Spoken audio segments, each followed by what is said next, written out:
আমি রুমি। আজ যে গল্পটা আমি আপনাদের সাথে শেয়ার করতে যাচ্ছি সেটা কোনো বানোয়াট গল্প নয়। এটা আমার জীবনের এক গোপন অধ্যায়। সমাজের চোখে যেটা পাপ, আমার কাছে সেটা ছিল এক অদ্ভুত অসহায়ত্ব আর উত্তেজনার মিশ্রণ।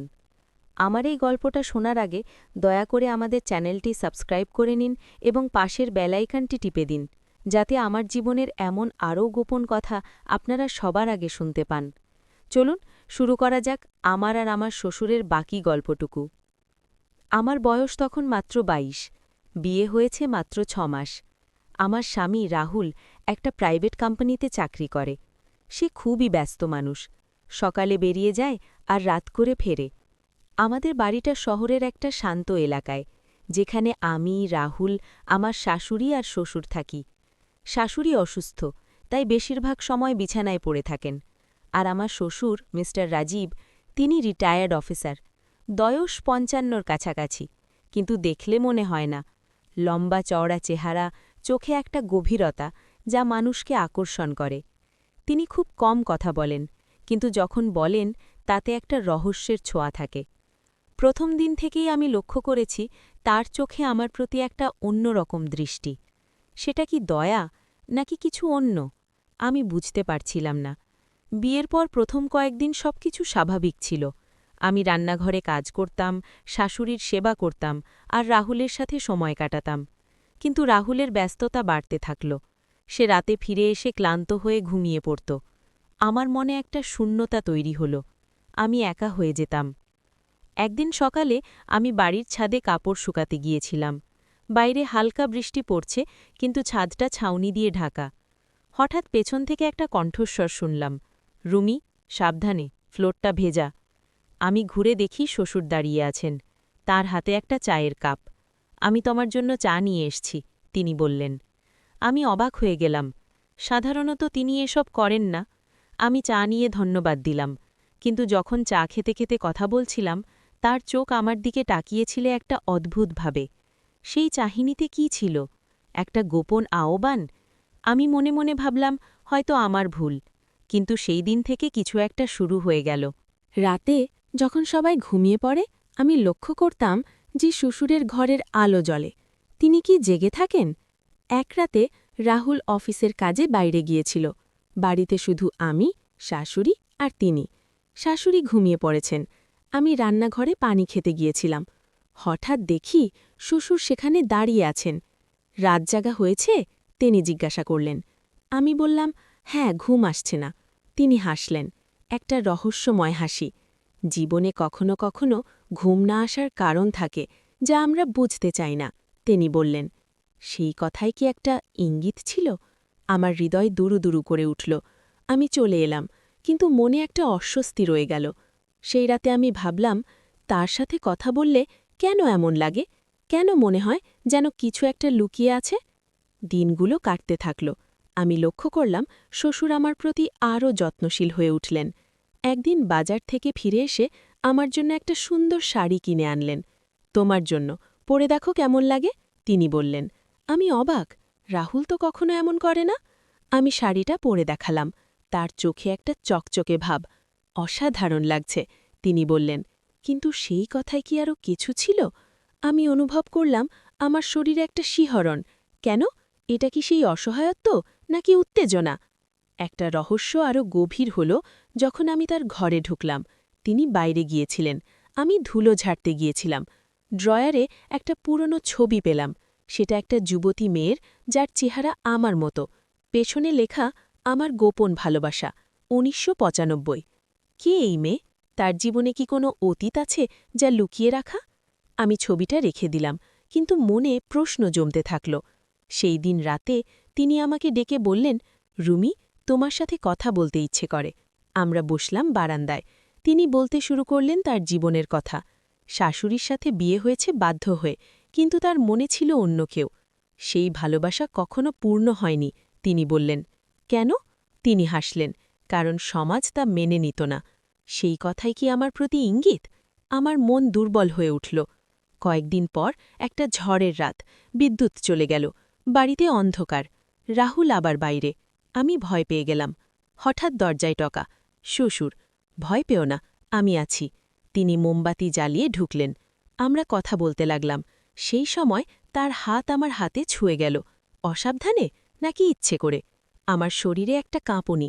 সেই ছোঁয়ায় কি একটা দুষ্টু রহস্য লুকিয়ে? আমি চোখ তুলে তাকালাম। তার চোখে একটা আগুন। রুমি, তুমি জানো না তুমি কতটা সুন্দর, তিনি বললেন। আমি লজ্জায় মুখ নামালাম, কিন্তু মনে একটা ঝড় উঠল। এটা কি শুরু, নাকি আমার কল্পনা? পরের দিনগুলোতে রহস্য আরও বাড়ল। আমি লক্ষ্য করলাম তিনি আমাকে একা পেলে কথা বলেন, কিন্তু সবসময় ইঙ্গিতে। একদিন রান্নাঘরে আমি কাজ করছি, তিনি এসে বললেন, জীবনে কখনো কখনো নিষিদ্ধ ফলের স্বাদ নিতে ইচ্ছে করে। আমি অবাক, কি বলতে চান? আমার হৃদয় দ্রুত হয়ে উঠল। রাতে আমি তার ঘরের দরজায় দাঁড়িয়ে শুনলাম তিনি ফোনে কথা বলছেন।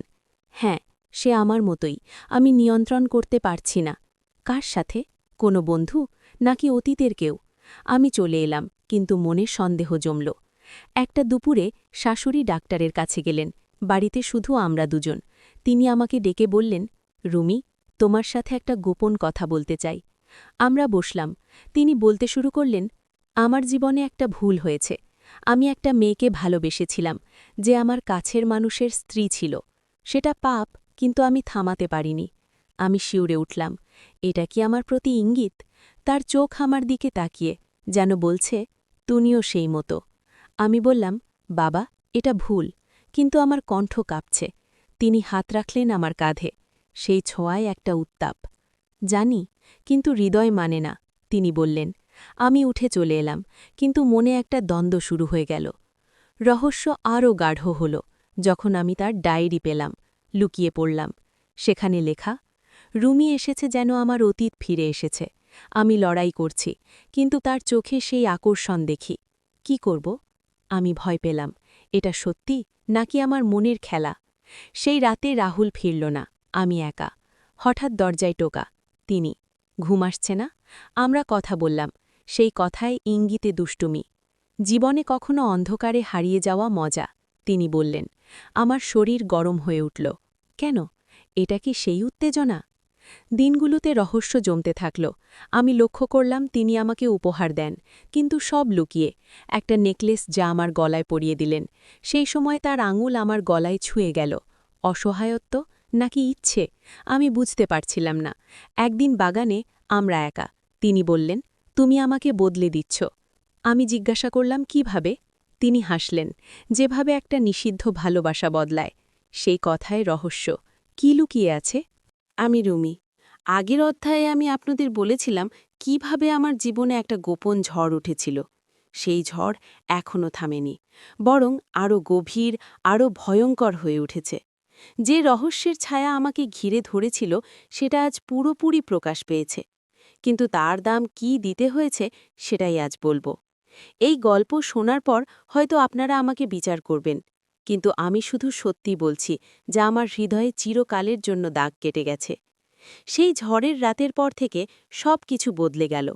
শ্বশুরের সেই কথা, আমি তোমাকে হারাতে চাই না, আমার মাথায় ঘুরতে লাগল। আমি চেষ্টা করলাম দূরে থাকতে। রাহুল যখন বাড়িতে থাকত, আমি তার সাথেই সময় কাটাতাম। কিন্তু রাহুলের ব্যস্ততা কমেনি। সে প্রমোশনের জন্য আরও বেশি কাজ করতে শুরু করল।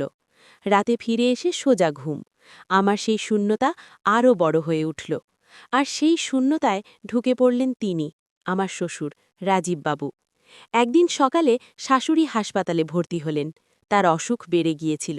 রাহুল অফিস থেকে ছুটি নিয়ে তাকে দেখতে গেল। আমিও গিয়েছিলাম, কিন্তু ডাক্তার বললেন কয়েকদিন লাগবে। বাড়িতে ফিরে এসে আমরা দুজনেই একা। রাতে খাবার খেয়ে আমি আমার ঘরে চলে যেতে যাব, তিনি বললেন, রুমি, একটু বসো, কথা বলি। আমি বসলাম। সেই রাতে তিনি আর লুকোলেন না। ধীরে ধীরে বললেন তার অতীতের পুরো কাহিনী। সেই মেয়েটি যার ছবি আমি দেখেছিলাম, সে ছিল তার দেওরের বউ। একই রকম আকর্ষণ, একই রকম নিষিদ্ধ অনুভূতি। কিন্তু তখন তিনি থামতে পেরেছিলেন। এবার পারছি না, তিনি বললেন, চোখে একটা অসহায়ত্ব। আমি চুপ করে শুনছিলাম, কিন্তু আমার শরীরে সেই পরিচিত শিহরণ ফিরে এলো। পরের কয়েকদিন বাড়িতে শুধু আমরা দুজন। শাশুড়ি হাসপাতালে, রাহুল দিনরাত তার পাশে। আমি বাড়ি সামলাচ্ছি। আর তিনি আরও কাছে আসতে লাগলেন। একদিন বিকেলে বৃষ্টি পড়ছিল। আমি জানালার পাশে দাঁড়িয়ে আকাশ দেখছি। তিনি পেছন থেকে এসে দাঁড়ালেন, খুব কাছে। তার শ্বাস আমার গলায় লাগছিল। রুমি, তুমি কি কখনো ভেবেছ জীবনে কিছু অনুভূতি এমন হয় যা নিয়ন্ত্রণ করা যায় না? তিনি ফিসফিস করে বললেন। আমি কিছু বলতে পারলাম না। তার হাত ধীরে ধীরে আমার কোমরে এসে রাখলেন। সেই ছোঁয়ায় আমার শরীর জ্বলে উঠল। আমি জানি এটা ভুল, কিন্তু থামতে পারলাম না। আমরা দুজনে মিলে যেন একটা অন্ধকার নদীতে ভেসে গেলাম। সেই মুহূর্তে শুধু ছিল উত্তাপ, শ্বাস আর একটা গোপন আনন্দ, যা সমাজ কখনো মেনে নেবে না। সেই দিনের পর থেকে আমাদের মধ্যে একটা গোপন সম্পর্ক গড়ে উঠল। দিনের বেলা আমরা স্বাভাবিক, কিন্তু রাতে যখন বাড়ি নিস্তব্ধ হয়ে যায়, আমরা একে অপরের কাছে চলে আসতাম। প্রতিবারই ইঙ্গিতে, ধীরে ধীরে, কিন্তু গভীরভাবে। তার ছোঁয়ায় আমি হারিয়ে যেতাম। তিনি বলতেন, তুমি আমার অতীতের সেই স্বপ্নকে জীবন্ত করে দিয়েছ। আমি কিছু বলতাম না, শুধু চোখ বন্ধ করে অনুভব করতাম। কিন্তু প্রতিবারের পর মনে একটা অপরাধ বোধ জাগত। আমি রাহুলের বউ, এটা পাপ, কিন্তু সেই পাপের মধ্যেই যেন একটা অদ্ভুত মুক্তি ছিল। দিনগুলো কাটছিল, শাশুড়ি বাড়ি ফিরলেন, রাহুলও নিয়মিত আসতে শুরু করল। কিন্তু আমাদের গোপন মুহূর্ত কমেনি, বরং আরও সাবধানী হয়ে উঠল।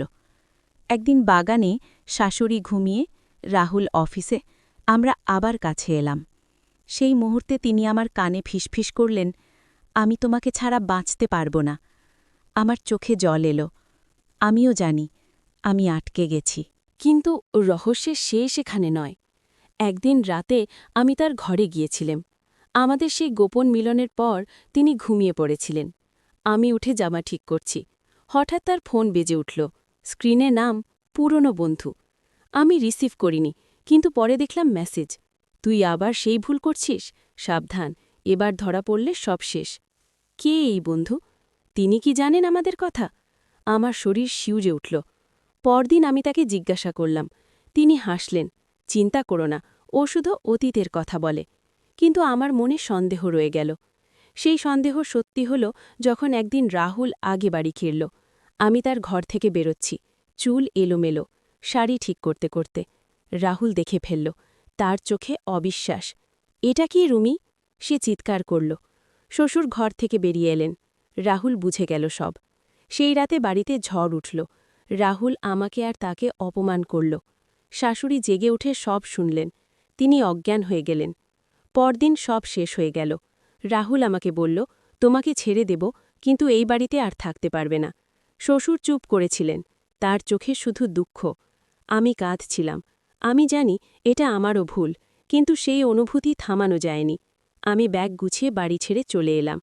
মা বাবার বাড়িতে ফিরে গেলাম, কিন্তু সেখানেও শান্তি নেই। সমাজের চোখ, আত্মীয়দের কথা, আমাকে চরিত্রহীন বলে গালি দেওয়া শুরু হল। কয়েক মাস পর খবর এলো শ্বশুর হার্ট অ্যাটাকে মারা গেছেন। তার ডায়েরির শেষ পাতায় লেখা ছিল, রুমি, তুমি আমার জীবনের সবচেয়ে বড় সুখ আর সবচেয়ে বড় দুঃখ। আমি তোমাকে ক্ষমা করো, যদি পারো। আমি কাঁদলাম। সেই কান্নায় ছিল ভালোবাসা, অপরাধবোধ আর একটা অসহায়ত্ব।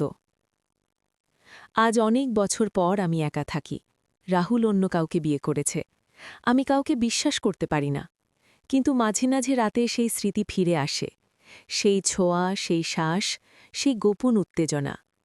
সমাজ বলে এটা পাপ, কিন্তু আমার কাছে এটা ছিল এক অদ্ভুত জীবনের অধ্যায়, যেখানে ভালোবাসা আর নিষেধের মাঝে আমি হারিয়ে গিয়েছিলাম। এটাই আমার আর আমার শ্বশুরের পুরো গল্প।